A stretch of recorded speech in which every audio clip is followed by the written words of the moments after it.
So, when you hear the word Ramadan, what comes to mind? Probably fasting, prayer, maybe some quiet reflection, right? Well, what if I told you that historically, Ramadan was anything but quiet? Seriously, we're going to dive into this because the real history of this month is an incredible story of decisive, world-changing action. And the name itself is our first big clue.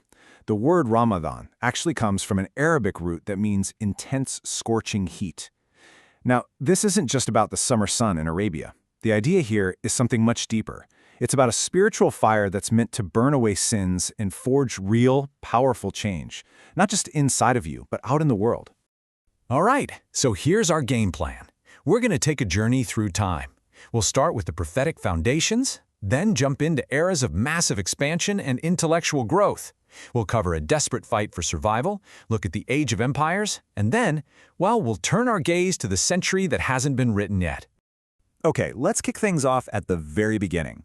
We're going back to the 1st century of the Islamic calendar, where the foundational events that happened during Ramadan really set the stage for everything that came after. So, picture this. It's just 2 years after the Hijrah to Medina. It's the 17th of Ramadan, and the brand new Muslim community is facing an existential threat. I mean, their very survival is on the line. You've got this small band of 313 Muslims up against a powerful, well-equipped army from Mecca that's more than 3 times their size. The odds? To put it mildly, they were just terrible. And this is where it gets really interesting. Just look at the breakdown of the odds here. It's wild. You're talking 313 fighters with, get this, only 2 horses.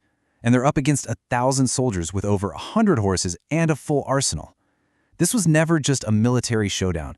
For the Muslims, this was a massive test of faith. And yet, against all logic, they won.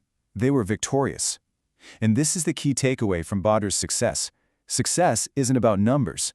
It's about the strength of your belief and having divine support on your side. This victory was so huge because it galvanized this young community.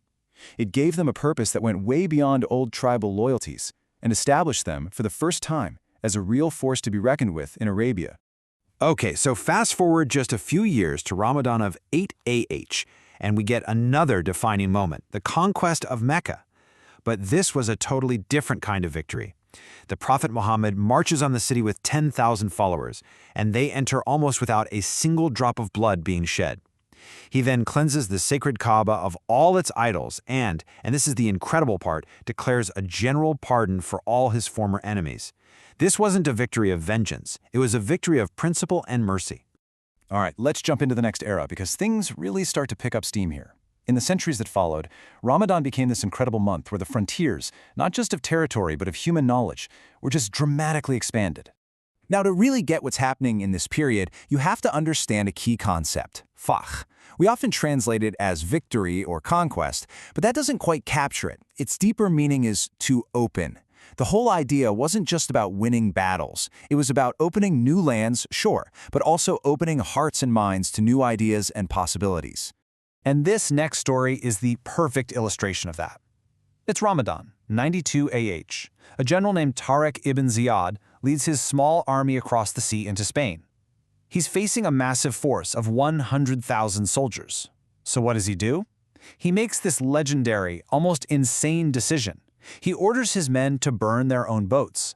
He's literally telling them there is no going back. Their victory was, it was total. And it laid the groundwork for almost 800 years of incredibly vibrant Islamic civilization in Europe. The lesson here is just timeless, isn't it? When your purpose is great enough, you have to close off all paths of retreat. Total commitment is a force of nature. But like I said, Ramadan wasn't just about battles. It was also a time for this amazing intellectual and cultural flourishing. So let's fast forward to the year 361 AH. We're about to see a completely different kind of opening, a fatha of the mind. So in Ramadan of that year, Al-Azhar was founded in the new city of Cairo. And this wasn't just any school. It would become one of the world's oldest and most influential universities. I mean, think about that. At a time when Europe was going through the so-called Dark Ages, Al-Azhar was this buzzing center of learning. They weren't just teaching religion, they were teaching astronomy, mathematics, philosophy. It was a beacon of knowledge, and its light would eventually help spark the Renaissance in Europe. Okay, let's shift gears now to the 7th century. And the tone here gets a lot more serious, because this was a time when the very existence of Islamic civilization was hanging by a thread. We're moving from a story of expansion to a desperate fight for survival. The Mongol Empire, they were a force of destruction unlike anything the world had ever seen. They had just sacked Baghdad, which was the intellectual capital of the entire world, and now they were marching on Egypt, pretty much the last major Muslim power left standing. To everyone at the time, they seemed absolutely invincible. But then, on the 15th of Ramadan, at a place called Ain Jalut, the Mamluk army of Egypt met the Mongols head-on. And these Mamluks, an army of former slave soldiers who had risen to power, did the impossible. They didn't just defeat the Mongols, they shattered the myth of their invincibility. This victory wasn't just about saving a civilization. It literally changed the course of world history. All right, as we push forward into the later centuries, we see that Ramadan just keeps on being this catalyst for major events. It's shaping empires, sparking new ways of thinking, and even building modern ideologies. This period is just packed with history. In the 8th century, the man who basically founded sociology, Ibn Khaldun, was born on the very first day of Ramadan. Jump to the 10th century, and you've got the Ottomans conquering Belgrade right in the middle of Ramadan, opening their gateway into Central Europe. Then you fast forward to the 13th century, and the great Algerian resistance against French colonialism kicks off during this very same month. It just keeps happening. And that brings us all the way up to the 20th century. On August 14th, 1947, a date that just so happened to be the 27th night of Ramadan, Laylatul Qadr, a night of immense spiritual power, Pakistan was born. This was a huge deal. It was the world's first modern nation-state founded explicitly on an Islamic ideological vision.